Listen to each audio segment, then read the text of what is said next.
What strikes me about the Gospel of John, and something that I've always wondered about it. This is my favorite book of the Bible, and particularly, I would say the last chapter is my favorite chapter of the Bible. Um, uh, but the style of John is very, very distinctive. And one question I always had, and I really wasn't. You addressed this question to a certain extent in your preface to the book.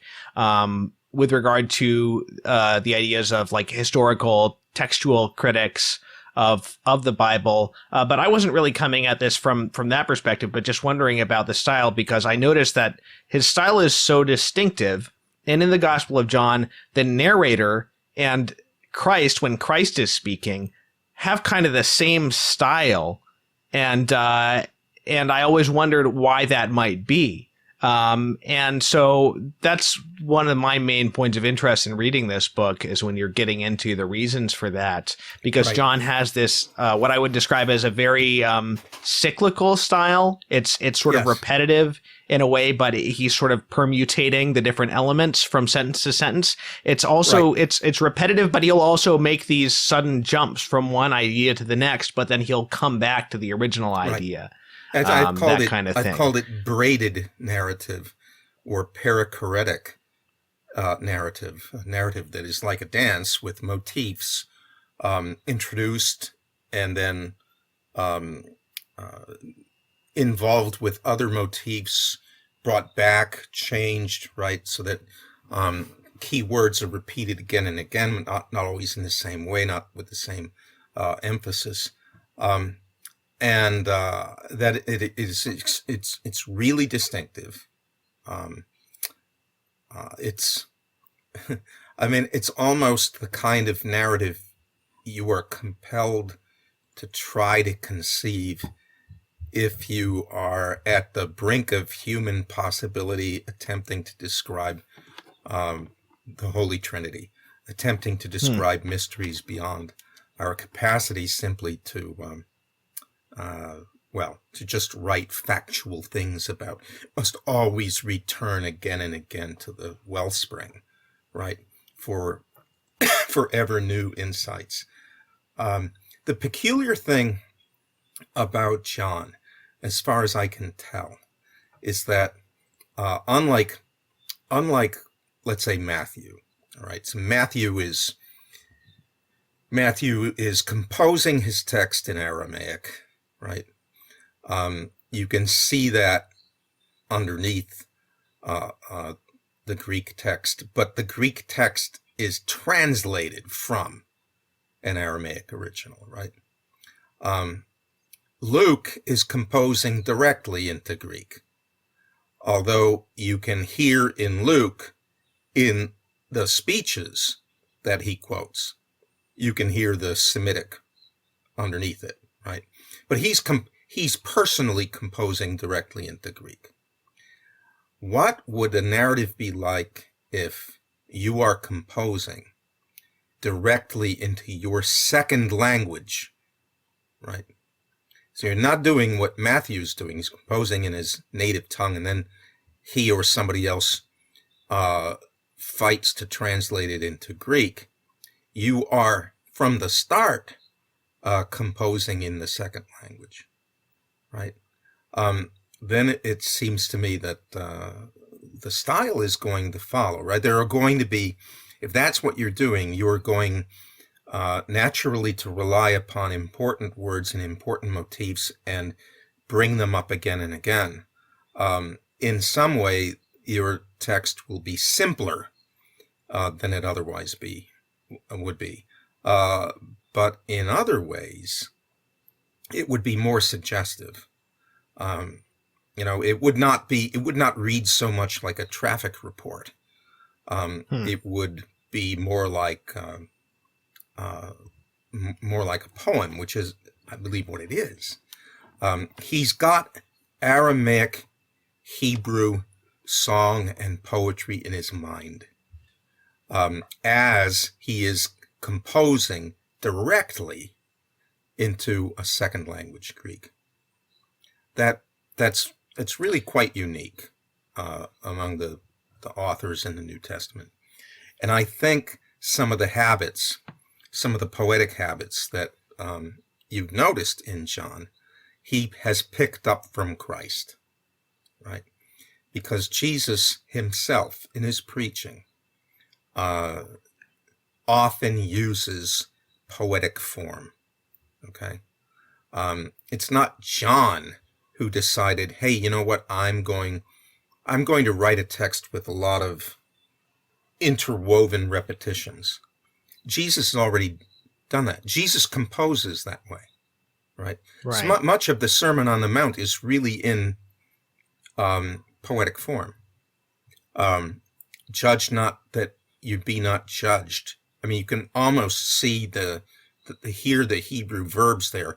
And people who don't know about Hebrew, it's a very terse language. So, judge not that you be not judged. That you be not judged is like 4 or 5 words in Hebrew. After that, it would just be one word. Okay, it would be one word that would echo the previous word. Judge not. Right. He's just playing around with sound and grammar.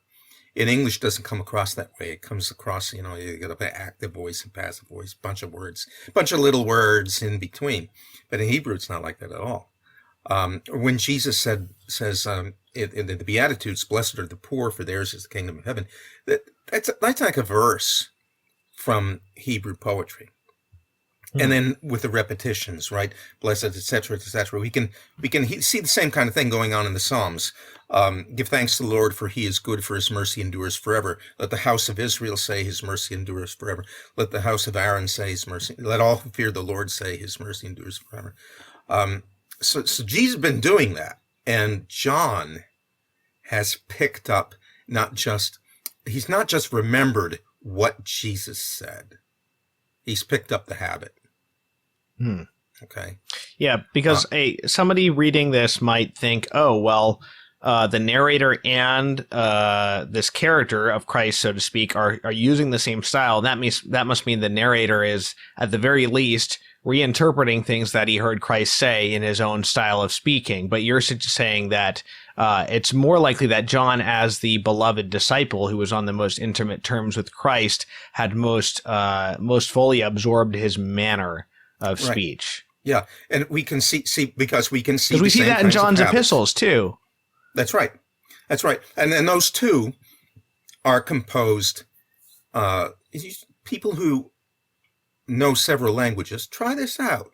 Okay, you try to compose a poem or a poetic text, a prose text that is heavily poetic. You try to do that in your second or third language and see what comes out. That's what he's doing, right? His native tongue is Aramaic, but he's composing directly into Hebrew. And of course he's going to rely upon that's the thing that causes him to rely upon repetition. But it isn't as if he's himself fond of the style, quite apart from Christ. He has picked up the poetic habit from Jesus himself. Because it's all over. Everything that the Lord's Prayer is a poem. Right. It's a Semitic poem. It doesn't appear that way to us because in translating it to English, you have to throw a lot of other words in. But if it's sort of translated back into Aramaic, it's a poem. And in what way do you find the Hebrew behind John's gospel? I mean, how does a reader detect that beyond just sort of conjecture? Well, Hebrew poetry works by, as I said, it's an extremely terse language, Hebrew. Okay, so in that verse, give thanks to the Lord, for he is good, for his mercy endures forever. That's about 12 or 13 words in English. All it is in the Hebrew is Hodu l'Adonai ki tov, ki le'olam chasdo. Hodu l'Adonai ki tov. Hodu, give thanks, l'Adonai, to the Lord. Ki is just the little word means that. Ki tov. That good. You don't even say because he is good, for he is good. You don't have to say those. Hodu la'adonai ki tov. Pause. Ki le'olam chasto. Now, if you get rid of the little keywords, they don't even really count. It's hodu, give thanks, la'adonai, to the Lord, tov, good. Le'olam, forever, chasto, his kindness. Okay?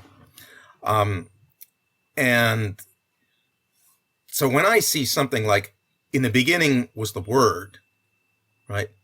I'm thinking, go back to Aramaic. In the beginning, Bereshith. It's the first word of Genesis. It's just one word, Bereshith. In the beginning was the Word. Maybe you put in was, maybe you don't. The word will be just one word, okay?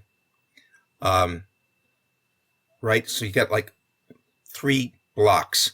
In the beginning, it's just one word. Was, perhaps was. The Word, just one word. And the Word was with God. That'll be just 2 words. And the Word was God. Another 2 words. So 2 words with the verb of being. Pause. 2 words. Pause. 2 words. It's, you see that kind of structure in the poetry of the prophets. And then you ask, okay, does it continue for most of the prologue?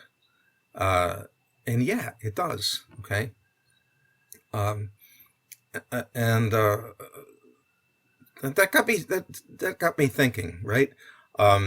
He's doing this because he's already heard Jesus do the same thing, right? The Lord's Prayer is preserved for us in Matthew and Luke because the disciples remembered it. They remembered it because it's poetry.